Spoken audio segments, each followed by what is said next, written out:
Hi guys, welcome to our topic 4 and 5 in our unit 2, cell structure and function.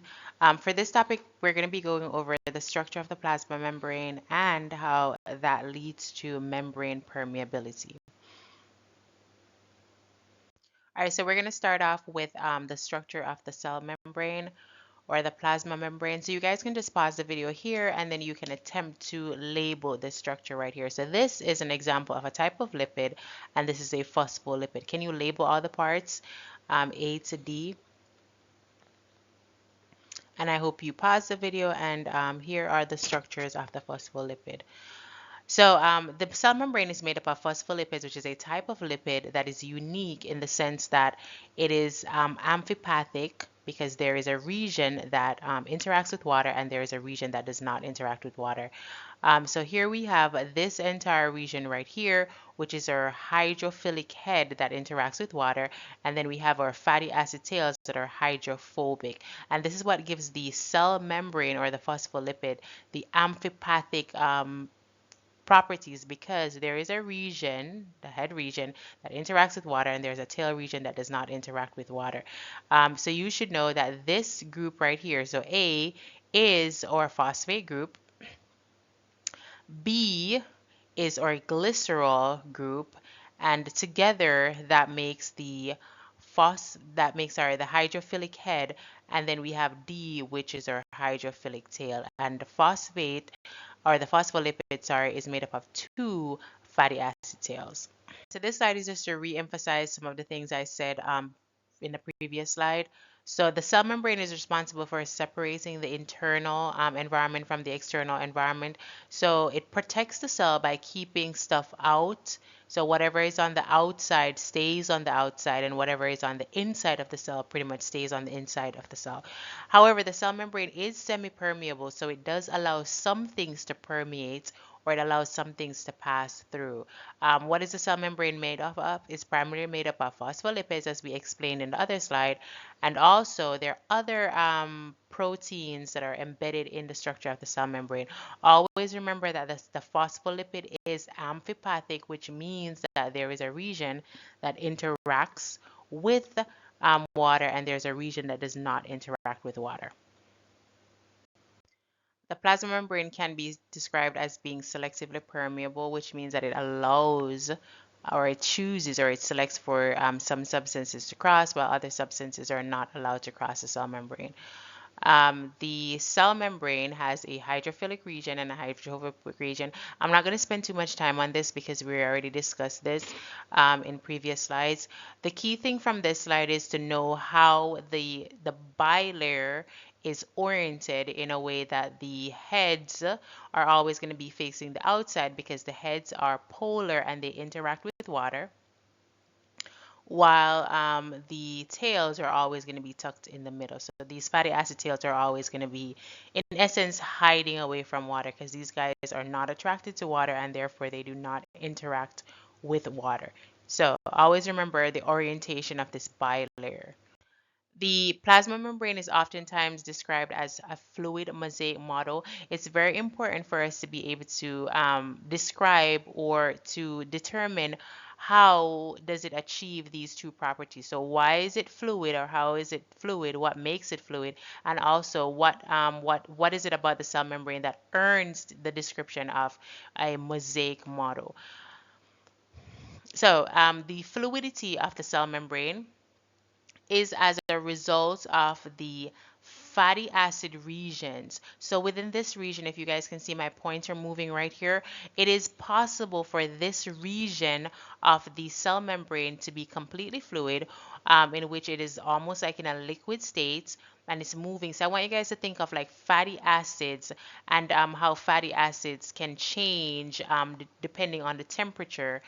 So at room temperature, for example, unsaturated fats are liquid.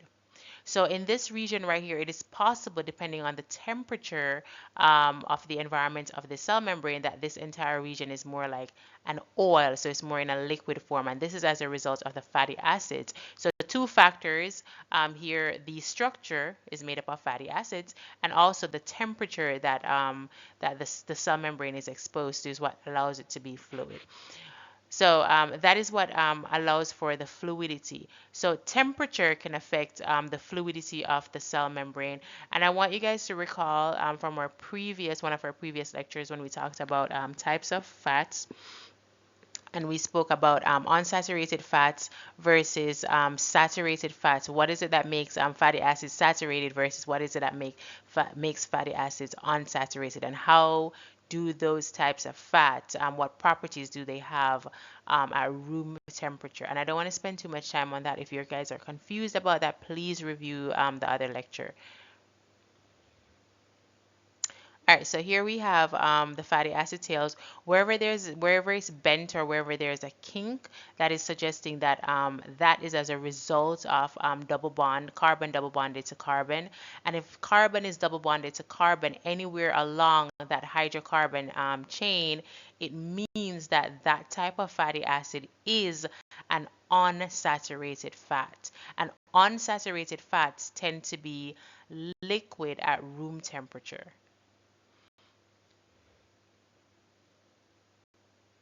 Now, when discussing the fluidity of the cell membrane, always know that the fluidity of the cell membrane is as a result of these fatty acid tails that could be liquid or in the oil form at high temperatures, well, specifically at room temperature or higher.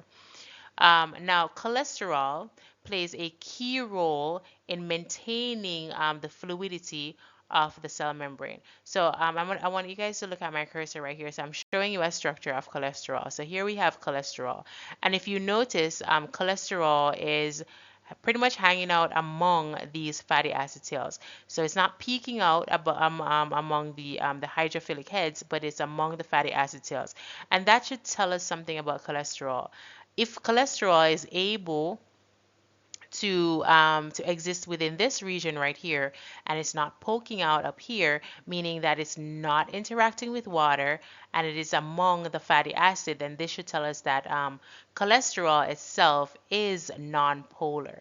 Now, what cholesterol does is cholesterol tends to maintain the fluidity at high and low pressures.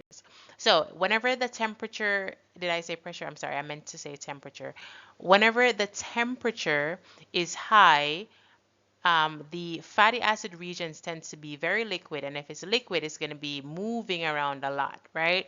So the presence of cholesterols embedded within that region, the cholesterols themselves will not be liquid, and these cholesterols, they will slow down the movement of that liquid oil, pretty much. Now, what happens at low temperatures? At low temperatures, the fatty acids tend to be in a very solid form. Now, also, the presence of the cholesterol allows for these fatty acid tails not to become too compact or too tightly packed when the temperature is low. So it still allows for some space, and by doing so, it increases the fluidity. So cholesterol plays two roles. In general, it's maintaining fluidity. If the temperature is too high, it reduces the movement of the cell membrane within this region right here, the fatty acid regions, by pretty much creating some structure. And if the temperature is too low, in which the fats tend to solidify, the cholesterol can also allow for the increase of fluidity by preventing the fatty acids from becoming too compact.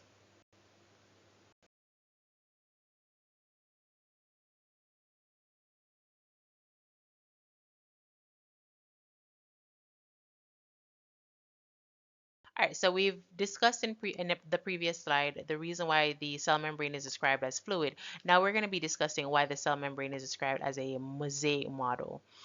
So if you don't know what a mosaic model is, it's pretty much when a structure or a whole, like a picture, is made up of several different parts. And these parts all play a role in the overall function of that one structure. So and mosaic it's a word that is used commonly in art. And if you guys don't know, you guys can Google some mosaic art pieces. to see what those look like. So the mosaic model in when we're describing the cell membrane as a mosaic model, we're expecting the cell membrane to be made up of several different parts that do play a role in the overall function of the cell membrane. So these parts are typically proteins, and proteins can be divided into two categories. So we have integral proteins and we have peripheral proteins.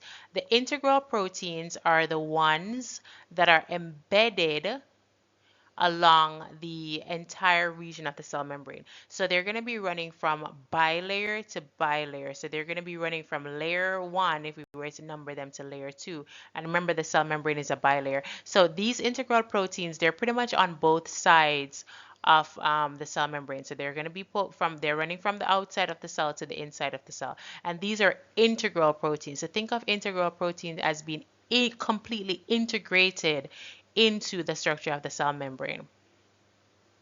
And these are also called transmembrane proteins.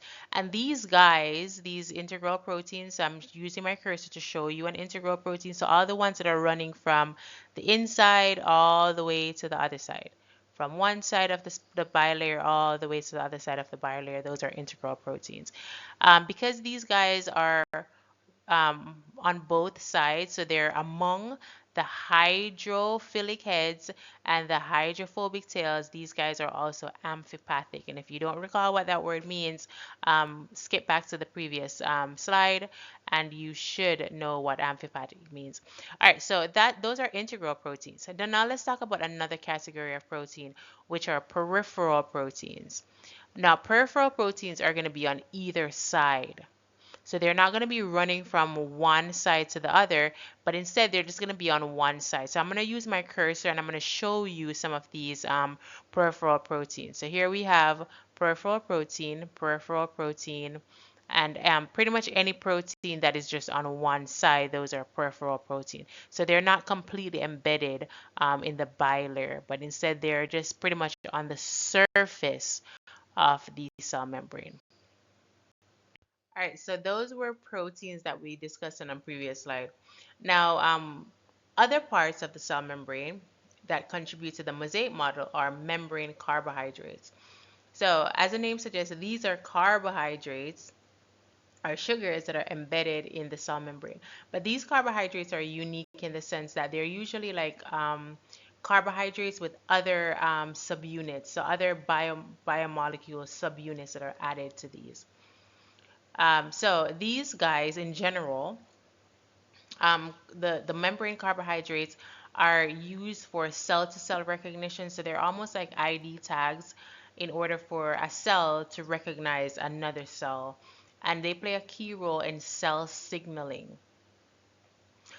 Examples of these are glycolipids, and this is pretty much a carbohydrate with a lipid subunit attached. So therefore, it's called glycolipid. And if you guys recall, glyco means carbohydrate or sugar.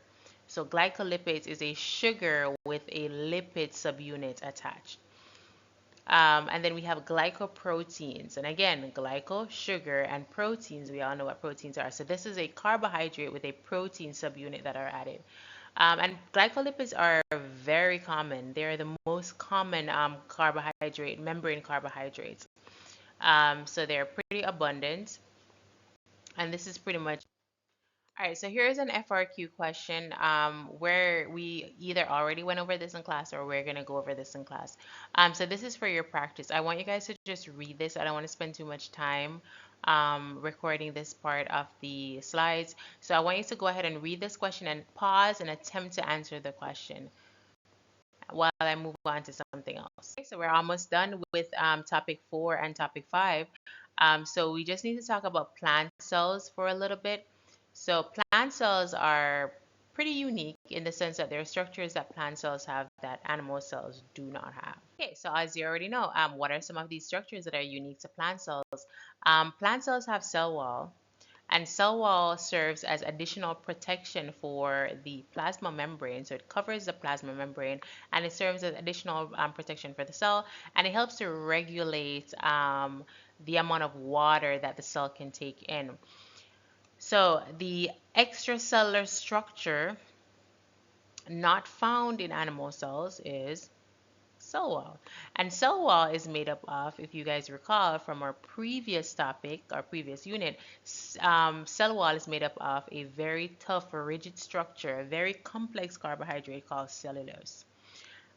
The cell wall in general gives plant cells their shape and structure, and it allows for protection. And as I explained earlier, it helps to regulate water, and it is made up of cellulose.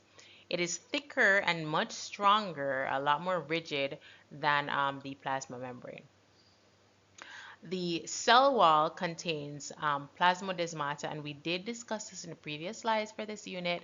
Plasmodesmata, these are pores or holes in the structure of the cell wall that pretty much permeate through the cytoplasm, and this is how adjacent cells communicate. So cells that are neighboring cells or cells that lie right beside each other, they can exchange materials, they can exchange ions and other substances through these plasmodesmata.